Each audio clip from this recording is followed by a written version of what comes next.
你杀了我全家，你为什么要这样做？为什么？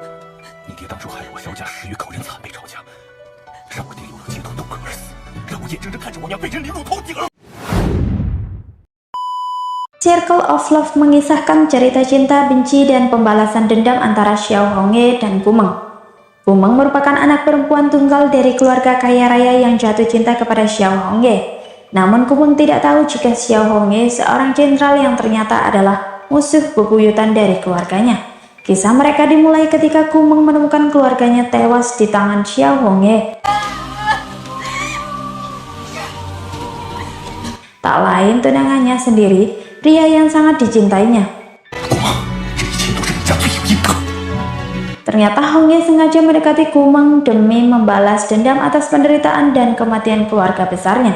Betapa hancurnya hati Gumeng mengetahui kenyataan itu, bahwa ia hanya alat balas dendam tunangannya.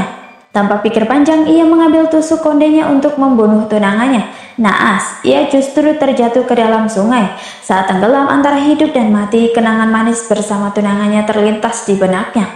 Hongye pun mengira Gumeng telah tewas tenggelam. 2 tahun kemudian mereka dipertemukan kembali. Hongye hadir dalam pesta bersama tunangannya Xiao Jiaojiao, anak Marsekal. Rumor buruk mengenai Hongye beredar di masyarakat. Mereka mengatakan bahwa jabatan Hongye melesat naik menjadi panglima perang berkat Jiaojiao tunangannya. Ketika mendengar rumor tak sedap itu, Hongye langsung membungkam mulut-mulut itu.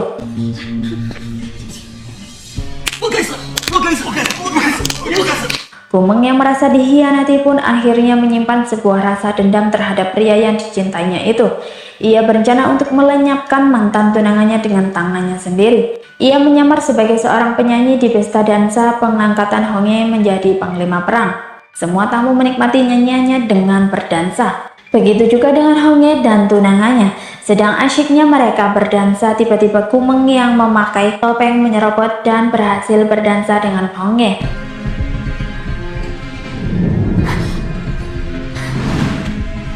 Demi melancarkan aksi balas dendamnya, diam-diam Gumeng telah menyiapkan pistol yang disimpannya di dalam gaunnya untuk menembak Hongye. Sayangnya, ketika ia hendak menembak Hongye, pistolnya kosong.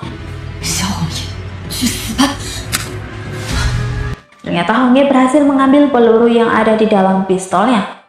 Parahnya lagi, kepalanya terbentur tembok dan pingsan. Gumeng pun disekap di rumah Hongye dengan tangan diborgol. Di sana Hongye tak mengira jika selama ini Gumeng masih hidup.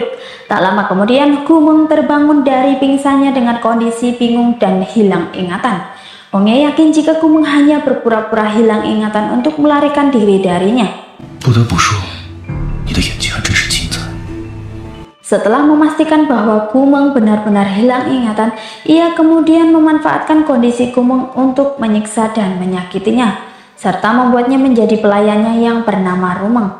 Ia bahkan mengirim pelayannya yang lain untuk meyakinkannya dengan menyuruhnya mengarang cerita bahwa Gumeng adalah Rumeng, seorang pelayan yang memiliki mimpi menjadi selir Panglima Hongye dan mencoba membunuh Panglima setelah cintanya ditolak. Sedangkan Jiaojiao yang merasa cemburu dengan Gumeng mencoba mengusirnya dengan cara memfitnahnya telah mencuri pakaiannya. Ketika Jiaojiao hendak menghukumnya dengan mencambuknya, Hongye menghentikannya. Hongye berkata akan turun tangan menghukum Gumeng apabila terbukti mencuri. Ia pun menyuruhnya melepaskan seluruh pakaiannya yang sedang dikenakannya.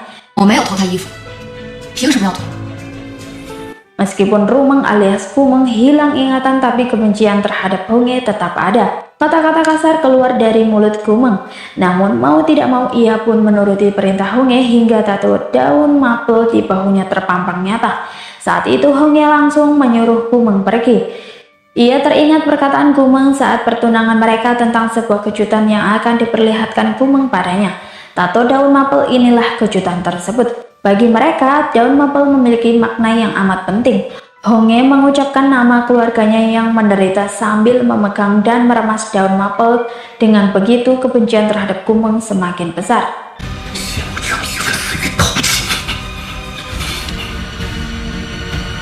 Hongye mengerjai Gumeng dengan menyuruhnya mengisi air ke dalam bak mandi. Lebih lanjut, ia menggendong dan melempar tubuh Gumeng ke dalam bak mandi. Mereka pun berendam bersama. 到底想干什么？ Hongye mencium Kumeng secara brutal. Kumeng hanya pasrah. Melihat Kumeng pasrah dengan perlakuan kasarnya, Hongye pun melepaskan ciumannya.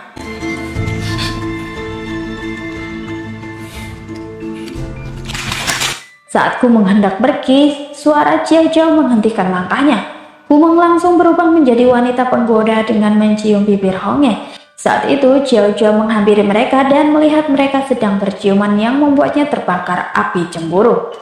Marah melihat tingkah Kumeng yang menurutnya suka menggoda Hongye, Jiao Jiao meminta Hongye segera mengusir Kumeng dari rumahnya. 胡爷哥，你不能留着他，你快把他赶走！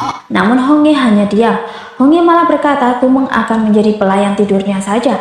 Lalu Jiao Jiao berinisiatif mengajari Kumeng menjadi pelayan tidur yang baik. Ia memperingatkan Kumeng untuk sadar akan statusnya sebagai pelayan rendahan. Kumeng pun semakin menyulut amarah Jiao Jiao dengan berkata, suatu hari nanti ia akan menjadi selir resmi jika tetap tinggal di rumah Hongye. Ia juga menantang Jiao Jiao agar segera mengusirnya. Ini adalah trik Kumeng untuk melarikan diri dari Hongye. Jiao Jiao memanggil anak buahnya untuk menyeret dan memukul Kumeng hingga muntah darah. Hongye melihat kejadian itu membawa Kumeng ke kamarnya. Kumeng berakting sakit parah dan meminta segera dibawa ke rumah sakit. Namun Hongye mengetahui trik tipuannya. Kumeng pun gagal melarikan diri. Sekali lagi Jiao Jiao berencana menjebak Kumeng dengan menyuruh anak buahnya memperkosanya. Ia bahkan membawa Hongye untuk menangkap basah Kumeng dan anak buahnya yang sedang bercumbu. Namun Hongye tidak berada di rumah. Maka ajudannya yang diajaknya melihat. Saat Jiao Jiao membuka selimut, betapa terkejutnya semua orang. Ternyata orang yang berada di balik selimut bukanlah Kumeng dan anak buahnya, melainkan Kumeng dan Hongye. 胡爷哥，你怎么在这？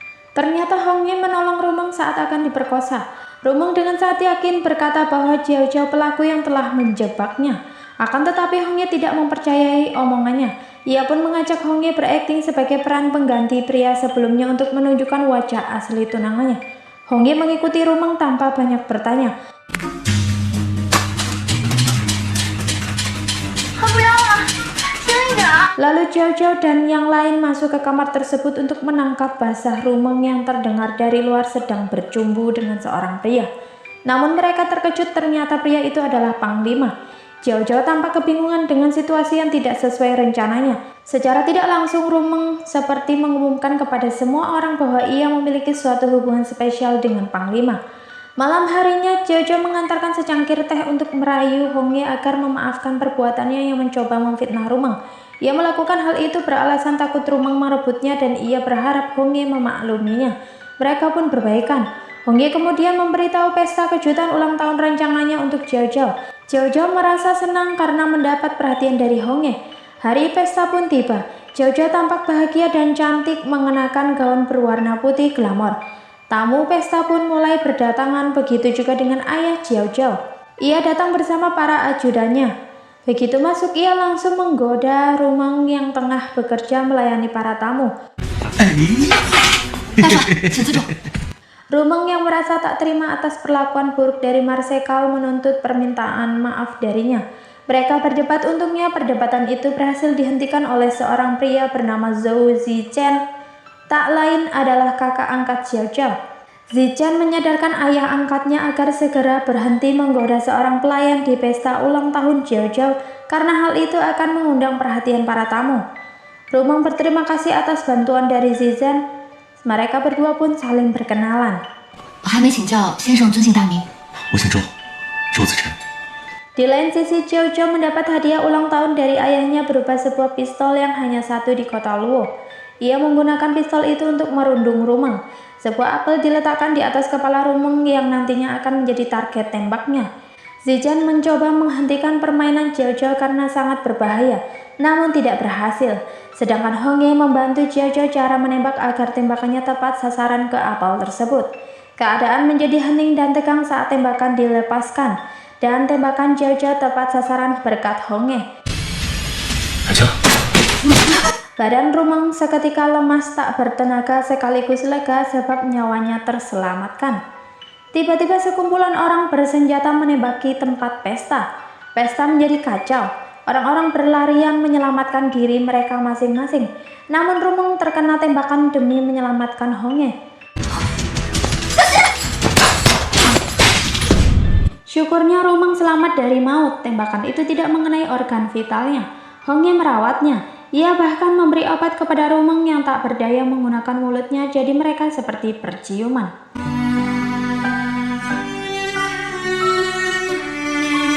Hari demi hari pun berlalu. Kejadian ini membuat hubungan keduanya semakin dekat. Hongye selalu berada di sisi Rumeng. Semua dilakukannya agar Rumeng kembali pulih.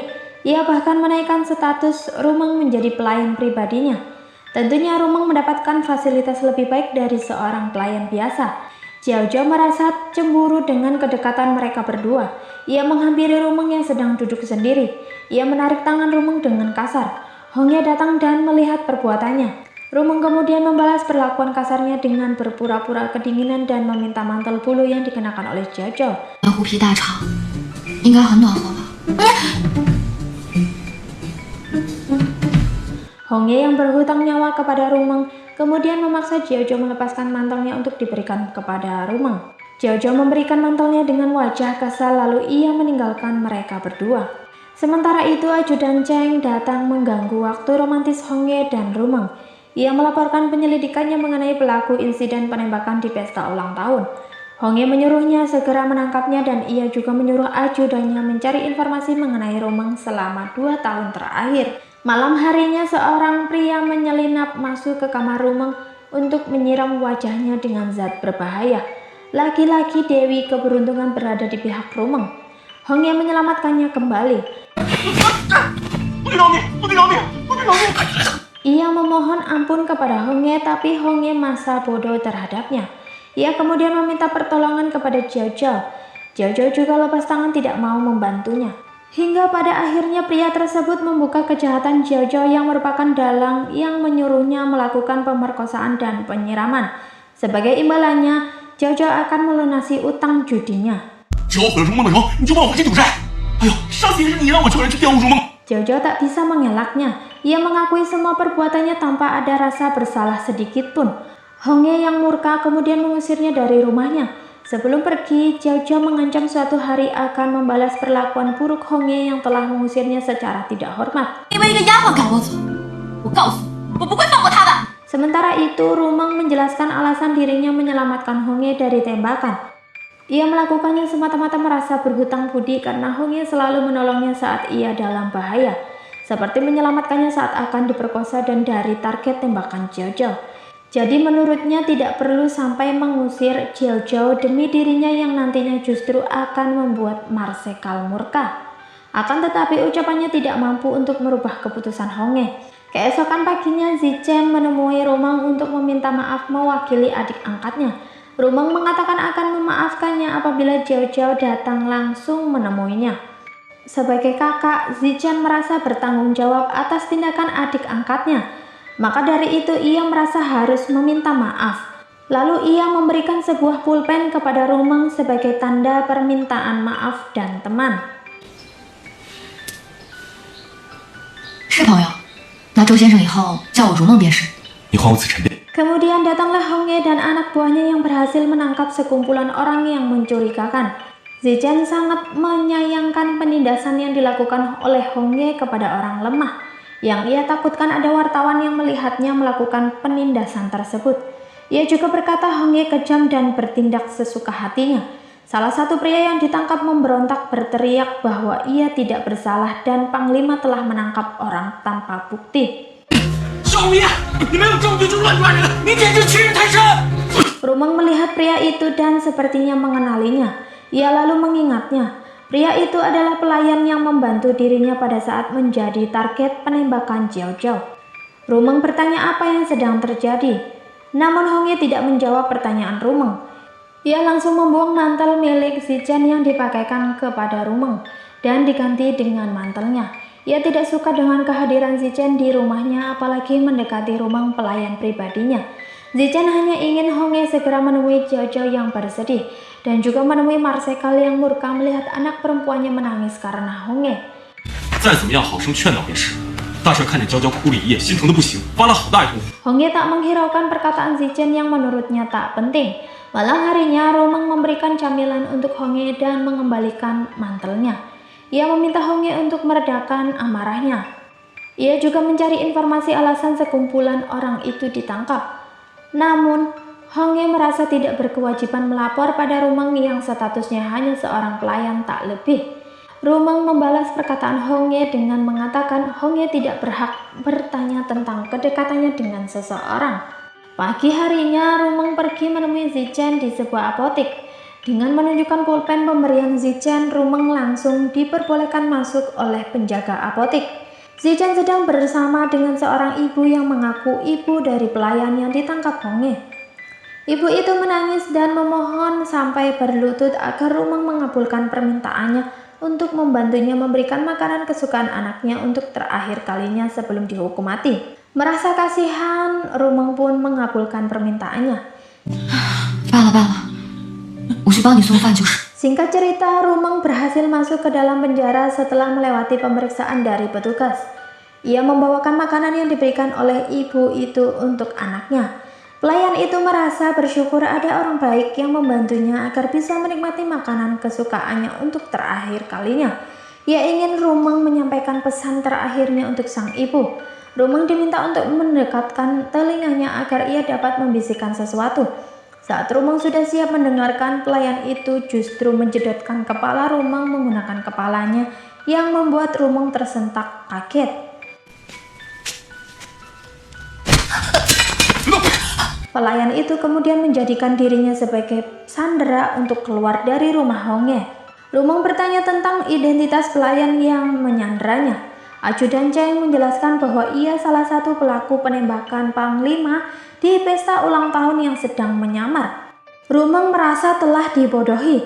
Ia lalu meminta pelaku melepaskannya, sebab percuma saja menyandera dirinya yang berstatus pelayan.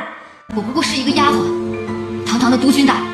怎么可能因为我放走你这个杀人犯？ Namun Hongye menuruti semua permintaan pelaku yang menginginkan mobil, uang, dan lainnya sebagai ganti nyawa Rumeng.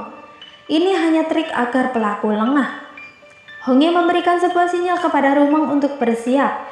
Ia kemudian menembak pelaku di bagian bahu kanannya yang mampu membuat tubuhnya terlempar. Si pelaku belum menyerah. Ia melepaskan tembakan balasan yang mengenai lengan Hongye. Hongye membalasnya dengan menembak kepalanya. Pelaku pun tewas seketika.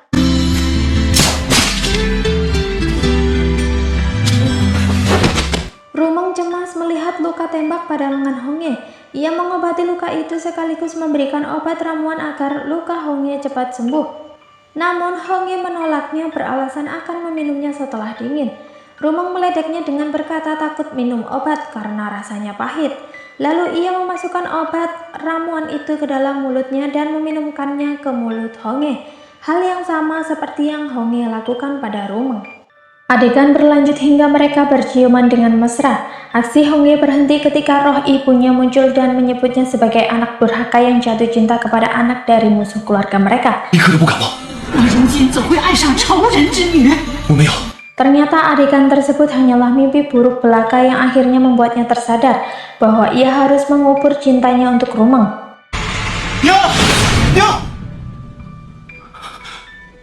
Keesokan paginya Rumeng ditugaskan untuk membersihkan ruang doa untuk acara ritual peringatan kematian ibu Hongye. Ia membersihkan dengan sangat hati-hati. Tiba-tiba suara Hongye yang berteriak membuatnya terkejut. Akibatnya papan nama ibu Hongye yang dipegangnya terjatuh dan pecah. Ia kemudian dihukum oleh Hongye berlutut di halaman. Mimpi buruk yang dialami Hongye membuatnya menyiksa Rumeng dan dirinya sendiri. Ketika Rumeng berlutut di halaman, ia pun melakukan hal yang sama di ruang doa. Bahkan pengawalnya pun menyadari apa yang sedang dilakukan sang panglima perang. Pengawal mengingatkannya agar tidak menyakiti dirinya sendiri. Hongye pun membuat keputusan untuk pergi ke rumah Marsekal dan menjemput Jiao kembali ke rumahnya. Di sana Marsekal mengacuhkan dirinya bahkan memarahinya. 不可能，门都没有！滚！滚！ Saat ayahnya dipenuhi amarah, Jiao yang amat mencintai Hongye merayu sang ayah untuk menerima Hongye kembali. Mereka berdua pun pulang ke rumah Hongye.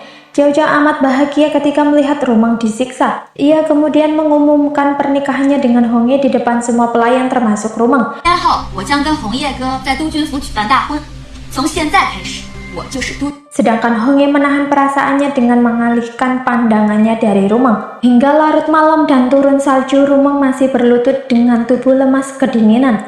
Pada akhirnya tubuhnya tak mampu bertahan dan ia pun pingsan.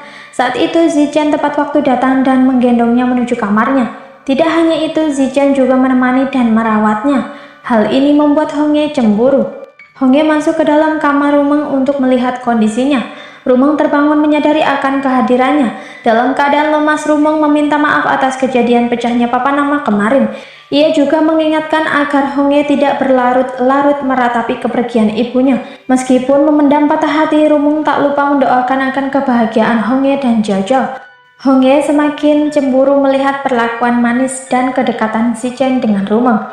Ia berusaha membalas Rumeng dengan menunjukkan kemesraan dengan Jiao Jiao di depannya. Rumeng kemudian ditugaskan Hongye untuk membantu Jiao Jiao dalam mempersiapkan pernikahan. Tugasnya dimulai dengan membantu Jiao Jiao berhias dengan semua perhiasan yang akan dipakainya di pernikahan. Namun Jiao Jiao merasa tidak puas atas pekerjaannya. 如梦，你是不是要害死我？ Hingga pertengkaran mereka pun tak terhindarkan. Jiao Jiao memulai pertengkaran dengan menampar Rumeng. Merasa tak terima, Rumeng pun membalas menamparnya. Pertengkaran mereka dipisahkan oleh Zichen dan Hongye. Tapi Jiao Jiao meminta Hongye untuk menghukum Rumeng. Zichen pasang badan untuk melindungi Rumeng. Ia bahkan meminta Hongye melepaskan status Rumeng sebagai pelayan di rumahnya, dan ia berniat membawanya pergi dari rumah Hongye. Hongye menyuruh Zichen bertanya langsung kepada Rumeng. Rumeng tanpa pikir panjang mengiyakan ajakan Zichen. 我愿意跟子琛走。 Hongye melepas kepergian Rumeng di balik jendela. Zichen membawa Rumeng tinggal bersamanya, namun mereka tidur secara terpisah. Hongye merasa kesepian tanpa kehadiran Rumeng di sisinya. Begitupun yang dirasakan Rumeng. Padahal selama ini Rumeng amat menantikan kesempatan keluar dari rumah besar Hongye. Tapi setelah keluar dari sana, ia justru merasa tak bahagia. Singkat cerita, Zichen menyatakan perasaannya kepada Rumeng. Namun Rumeng menolak perasaannya. Sedangkan Hongye sedang disibukkan dengan kasus penculikan gadis yang sedang meresahkan masyarakat. Ia mengatur strategi agar bisa menangkap pelaku. Di sisi lain, wajah asli Zichen mulai terlihat. Ia tampak jelas sedang merencanakan sesuatu untuk menghancurkan Hongye. Keesokan harinya, Rumeng dan Zichen pergi ke toko makeup. Secara kebetulan Hongye dan Jiao Jiao datang ke tempat yang sama. Laki-laki Hongye salah paham dengan kedekatan mereka berdua. Ia sengaja bermesraan dengan Jiao Jiao agar Rumeng cemburu.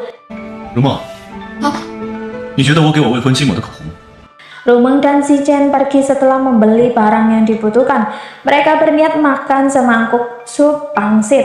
Saat Zichen kembali setelah membeli minuman, Rumeng tiba-tiba menghilang entah kemana. 我不知道你喜欢什么口味的，就买了2瓶。老板，刚才那位姑娘呢？ Sementara itu, usai mendapat info lokasi pelaku dan korban penculikan, Hongye langsung bergegas pergi meninggalkan Jiao Jiao di toko make up demi menangkap pelaku. Zichen sibuk mencari Rumeng, hingga akhirnya kabar buruk ini disampaikannya kepada Hongye. 你说如梦消失了，我来不及和你解释了，我得先去找她。 Hongye curiga menghilangnya Rumeng tidak biasa. Ia kemudian ikut mencari keberadaan Rumeng. Ia mengikuti jejak yang ditinggalkan oleh pelaku hingga pada akhirnya menemukan Rumeng yang terikat di sebuah pohon dengan mulut disumpal kain. Ia adu tembak dengan 2 orang pelaku yang menginginkannya mati, dan Hongye pun berhasil menembak mati keduanya.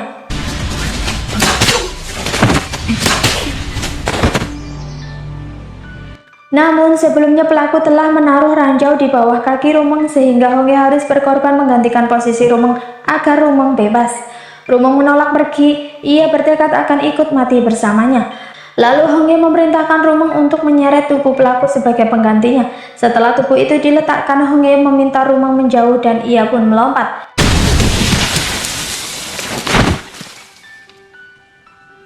Rumeng panik melihat kondisi Hongye yang pingsan tak berdaya. Ia menangis dan berteriak memanggil nama Hongye. Usahanya berhasil, akhirnya Hongye sadar. Rumeng spontan mencium Hongye dan Hongye membalas ciumannya.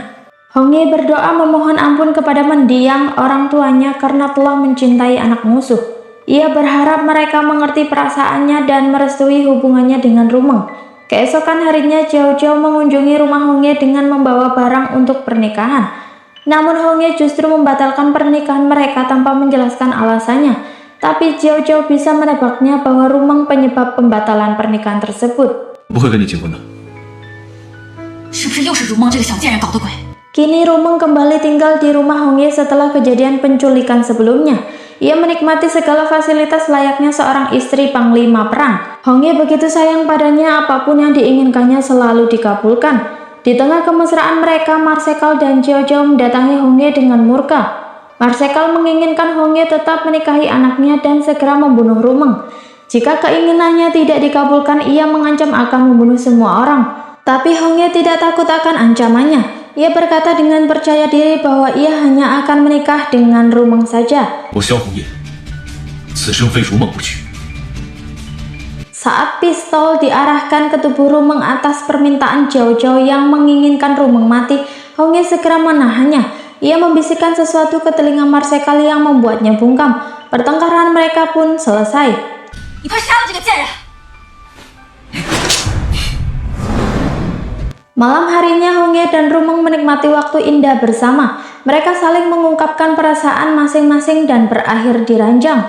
Hari-hari mereka lewati dengan mesra dan penuh kebahagiaan. Kebahagiaan itu runtuh seketika setelah Rumeng menerima sebuah surat tanpa nama yang tertulis bahwa keluargaku tewas dibantai dan pelakunya adalah Hongye.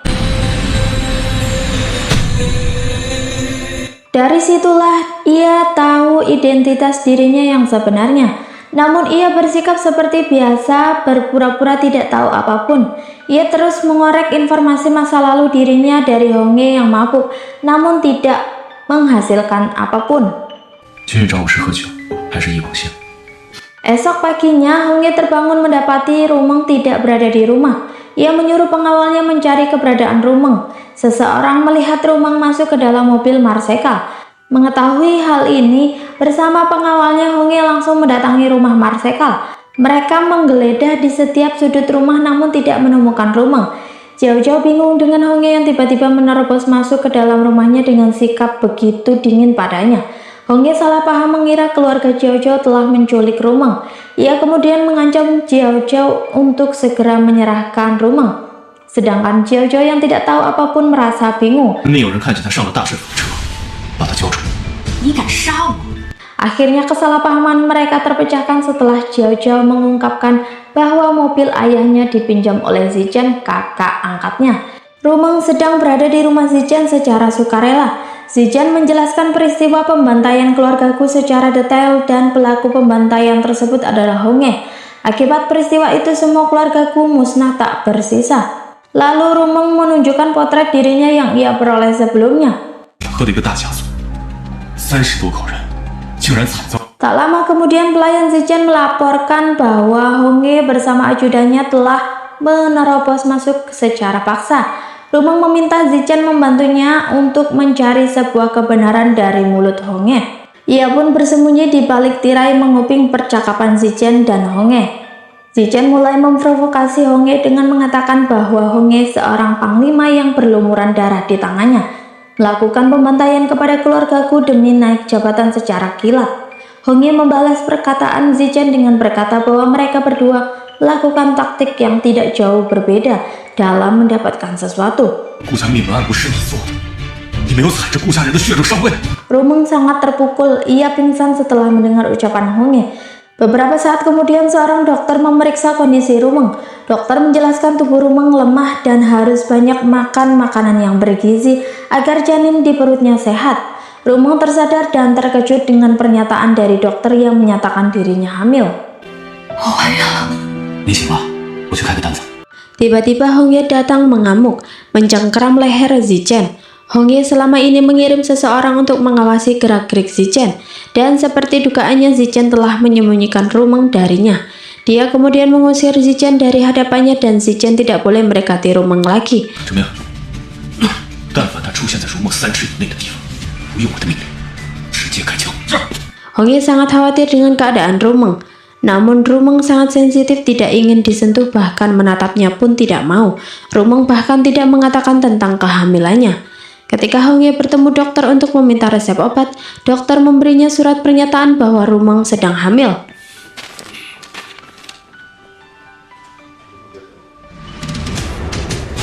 Hongye dan pengawalnya langsung berlari ke ruang rawat Rumeng, dan Rumeng telah kabur bersama Zichen. Melihat Zichen yang begitu melindungi Rumeng membuat Hongye teringat saat Zichen keluar dari kamar Rumeng beberapa minggu sebelumnya. Ia curiga anak yang sedang dikandung Rumeng merupakan anak Zichen. Hongye dan pengawalnya berhasil menghalangi Zichen dan Rumeng kabur. Hongye langsung mempertanyakan ayah dari anak yang sedang dikandung Rumeng, dan Rumeng yang marah pada Hongye atas kematian keluarganya berbohong bahwa anak itu adalah anak Zichen. 这个孩子不是你的，是周子晨的。 Hongye kemudian membopong Rumeng ke rumahnya. Dia kembali bertanya dan jawaban Rumeng tetap sama. Hongye yang merasa telah dihianati kemudian menodongkan pistol ke arah Rumeng. Rumeng menantangnya agar segera membunuhnya. Namun Hongye hanya menggertaknya saja. Hongye yang tak kuasa menahan emosinya menghilangkan amarahnya dengan mabuk. Setelah tenang, ia menghampiri Rumeng kembali. Yang diinginkannya hanyalah Rumeng mengatakan cinta kepadanya. Maka ia akan menganggap hubungan mereka baik-baik saja dan ia juga akan menerima anak Zichen. Rumeng justru berkata sangat membencinya, bahkan tidak pernah mencintainya. Perkataan Rumeng justru membuat amarahnya semakin memuncak. 如果没有周子晨，没有你肚子里的孽种，你就可以永远带走我生命。 Ia lalu memaksa Rumeng meminum obat untuk menggugurkan kandungannya. Rumeng memohon ampun untuk anaknya, namun Hongye tidak menghiraukannya. Setelah kejadian itu, Rumeng terpuruk. Ia merasa hidupnya tidak berguna lagi. Ia hanya mengurung diri di kamarnya.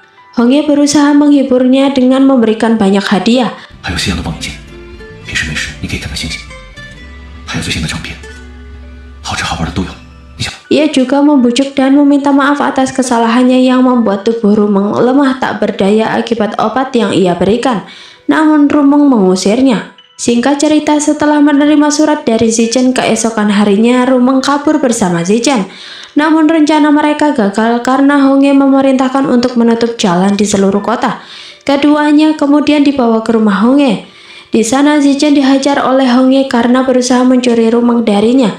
Tidak hanya itu, Hongye bahkan menodongkan pistol ke arahnya. Rumeng menghalangi dengan tubuhnya sebagai tameng. Hongye tak mengira Rumeng sangat peduli hingga mau berkorban nyawa demi Zichen. 我说， Pistol itu diserahkan ke Rumeng. Hongye memerintahkan Rumeng untuk segera menembak dirinya jika ingin pergi dari kehidupannya. Rumeng menembaknya, tapi ternyata pistol tersebut kosong. 你就可以离开，来！你别拦我干！那你还在等什么？都是我！ Dari sinilah kebencian Rumeng terhadap Hongye semakin terlihat. Kesabaran Hongye habis. Ia membopong tubuh Rumeng agar Rumeng tak kabur lagi. Melihat betapa Rumeng membencinya dan bertekad saat ingin lepas darinya, ia melakukan hal nekat dengan memperkosanya.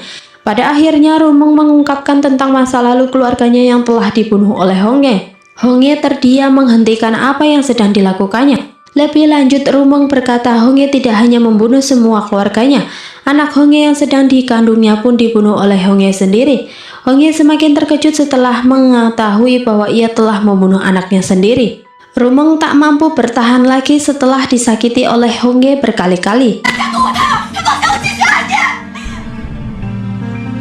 Ia pun bunuh diri dengan menusukkan tusuk konde ke dadanya. Beruntungnya nyawa Rumeng terselamatkan. Ketika tersadar, Rumeng kembali hilang ingatan. Rumeng sadar namun tidak mengenali Hongye. Ia ingat identitas aslinya sebagai Gumeng, anak orang kaya dan terpandang di kota.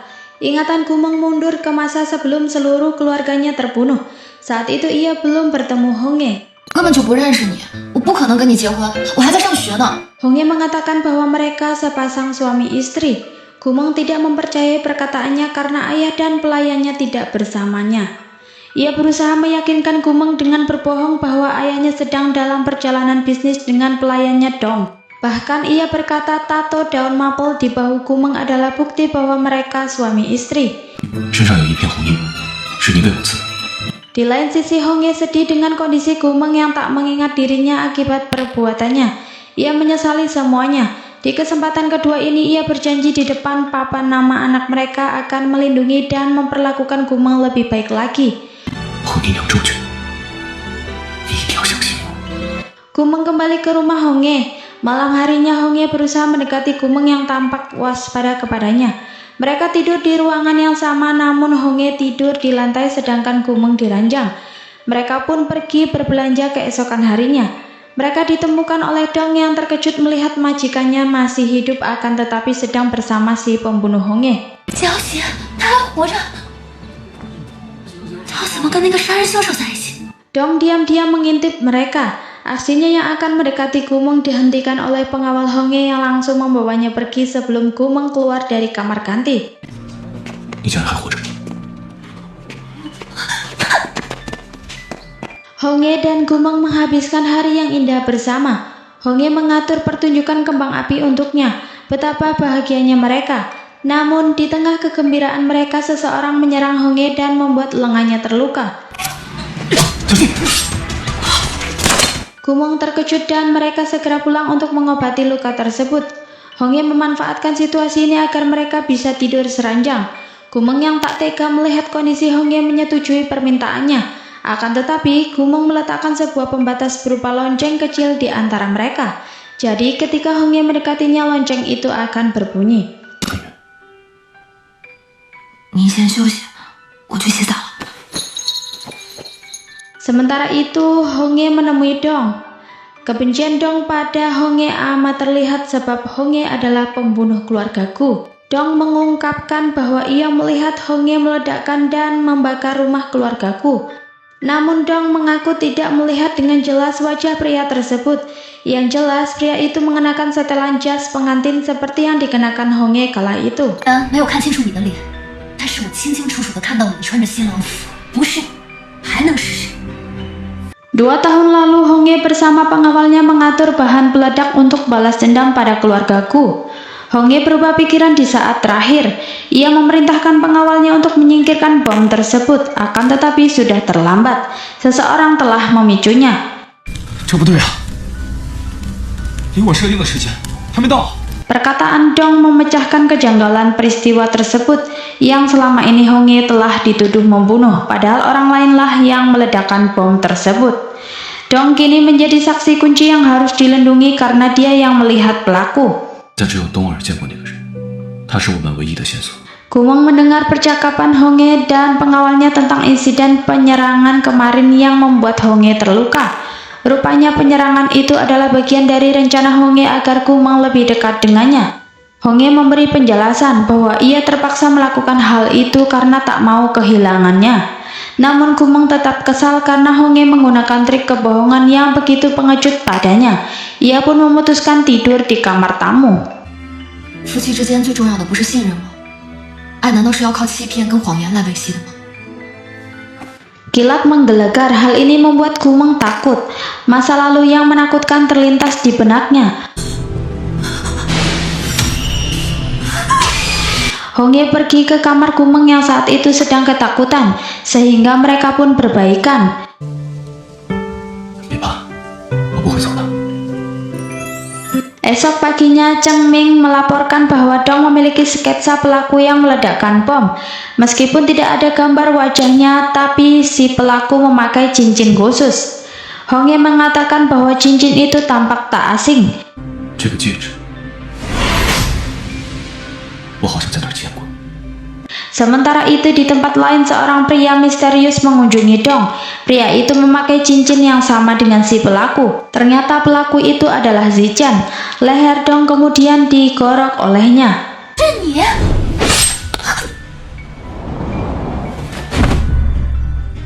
Setelah mendapat laporan dari pelayan, Honge dan Cheng Ming bergegas menuju ke tempat di mana Dong tewas. Sedangkan Gumeng diberitahu seorang pelayan bahwa Dong telah pulang. Pelayan itu tak lain Zijan yang sedang menyamar. Tanpa berpikir panjang, Gumeng langsung mencari Dong. Saat itulah Honge harus bekerja cepat menyembunyikan jasad Dong. 东儿，东儿， Honge kemudian mengingat pemilik cincin itu yaitu Zijan. Tak hanya itu, ia juga tahu motif Zichen melakukan kejahatan termasuk membunuh Dong dan memfitnah dirinya atas kematian Dong. Yang diinginkannya adalah posisi panglima perang. Ia kemudian memerintahkan pengawalnya untuk menangkapnya secara diam-diam. 不仅杀了东儿灭口，还想嫁祸于杜鹃。传我军令，密捕周子辰。是。 Sementara itu, Gumeng masih mencari keberadaan Dong yang kemudian salah mengenali pelayan lain sebagai Dong. Agar Gumeng percaya bahwa Dong dan ayahnya pergi berdinas, Hongye pun memberikan sebuah surat palsu kepadanya. Ia menulis surat itu dengan menirukan tulisan tangan ayah Gumeng. Di dalam surat juga dilampirkan foto ayah Gumeng bersama Dong. Sebelumnya ia dan pengawalnya telah mengedit foto tersebut.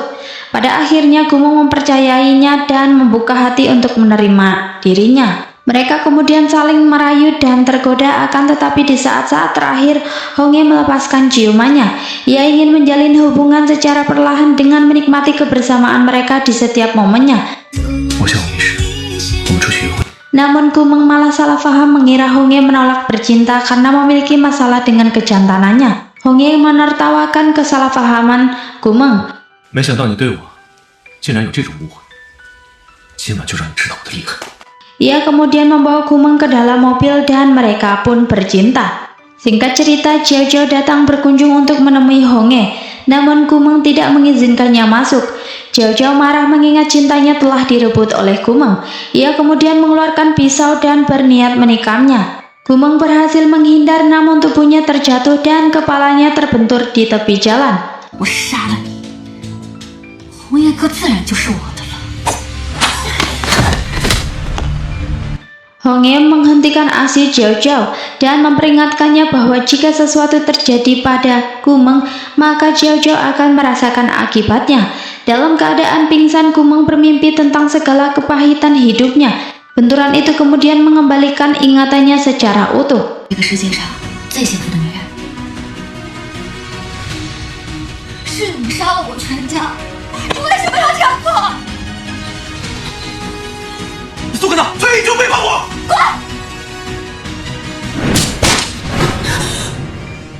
Keesokan harinya Hongye mendapat pemberitahuan bahwa ia telah naik pangkat dan segera pindah dari kota Luo. Setelah ingatannya kembali utuh, kini tatapan Gumeng sayu dan tidak bersemangat. Ia juga berpura-pura masih amnesia di depan Hongye. 我们还会有这么美好的将来吗？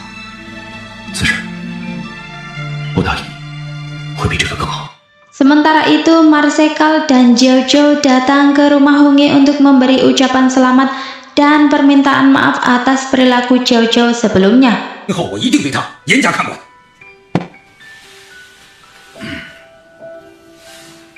对不起，之前的事是我不对。 Mereka merayakan kesuksesan Hongye dengan makan dan minum alkohol bersama. Hongye berada di atas untuk mengambil selimut untuk Gumeng yang sedang kedinginan. Jiao Jiao mengikutinya. Ia ingin tahu alasan Hongye lebih memilih Gumeng daripada dirinya. Hongye mengungkapkan bahwa selama ini ia tidak pernah menyukainya. 你哪里比不上他？我是大帅独女，从小到大我享受着万千宠爱，为什么他一出现，抢走了我的爱情，抢走了我的荣光，抢走了我的…… Saat kembali, Hongye mendapati Marsekal tengah melakukan pelecehan terhadap Gumeng. Hongye kemudian memukul kepala Marsekal. Seketika Marsekal pingsan dan tewas di tempat.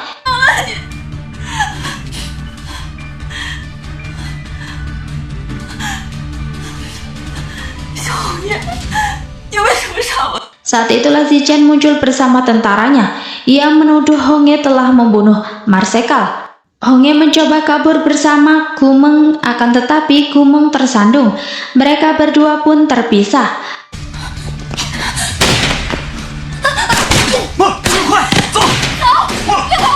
Lalu Zichen menggunakan Gumeng sebagai sandera untuk membuat Hongye menunjukkan dirinya. Zichen hendak menembak Hongye, tetapi Jiao Jiao berlari melindungi dan menyelamatkannya. Ia mengorbankan dirinya sendiri demi menunjukkan cintanya kepada Hongye. 夫君果然情真意切，那我就成全你，做个痴情鬼！潇潇，潇潇！ Chang Ming kemudian membuat Hongye pingsan dan membawanya pergi karena ia tahu Hongye akan tetap di sana untuk menyelamatkan Gumeng tanpa memikirkan dirinya sendiri. Hongye marah atas tindakan pengawalnya yang membiarkan Gumeng dalam bahaya. Chang Ming menjelaskan bahwa Panglima harus menyusun rencana. tidak boleh gegabah dalam bertindak yang nantinya justru akan lebih membahayakan nyawa Gumeng. Sementara itu, Gumeng meminta Zichen berhenti bertindak semena-mena karena tujuan mereka telah tercapai, yaitu Zichen mendapatkan jabatan sebagai marsekal dan Gumeng pun terlepas dari genggaman Honge. Mendengar hal itu, Zichen marah. Ia mengingatkan perkataan Gumeng 2 tahun lalu setelah selamat dari danau. Gumeng saat itu mengatakan akan membalas dendam kepada Honge. Kemudian Zichen membantunya berlatih menjadi seorang pembunuh yang terampil. Namun ketika kesempatan balas dendam telah di depan mata, Gumeng justru ingin menyerah. Zichen amat menyayangkan sikap Gumeng tersebut. Ia kembali mengingatkan Gumeng tentang semua kejahatan Honge terhadap Gumeng dan keluarganya. 起那惨死的爹吗？你对得起那顾家被灭门的30余口人吗？对得起你胎死腹中的孩儿？ Lalu Gumeng pun setuju melanjutkan balas dendamnya. Sampai saat ini Gumeng belum tahu bahwa Zichen pelaku sebenarnya di balik pembantaian keluarganya. Mereka berdua sepakat mengadakan pernikahan sehingga Honge mau tidak mau menunjukkan dirinya. Honge kemudian menawarkan kesepakatan akan memberikan stempel militer untuk jabatan marsekal asal Gumeng dikembalikan kepadanya. Apapun dilakukan olehnya demi mendapatkan Gumeng kembali. Zichen setuju dan saat ia mengambil segelnya, Gumeng berlari ke arah Honge, akan tetapi ia menodongkan pistol ke arahnya. Gumeng menembak Honge di bagian perut, lalu kaki dan terakhir dada. 妈，快过来！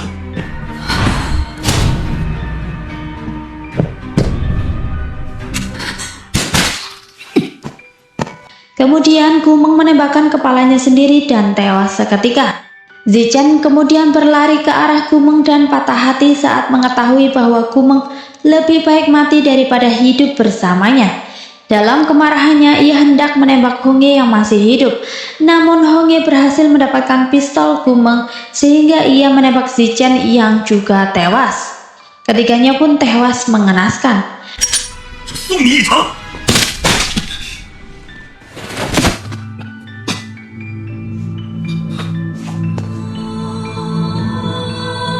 2 tahun kemudian, Honge berada dalam perang saudara sebagai seorang tentara. Ia melihat seorang perawat sedang merawat para korban perang. Ternyata, perawat tersebut adalah Gumeng. Mereka saling bertemu dan saling bertatapan. Bagaimana mungkin mereka berdua masih hidup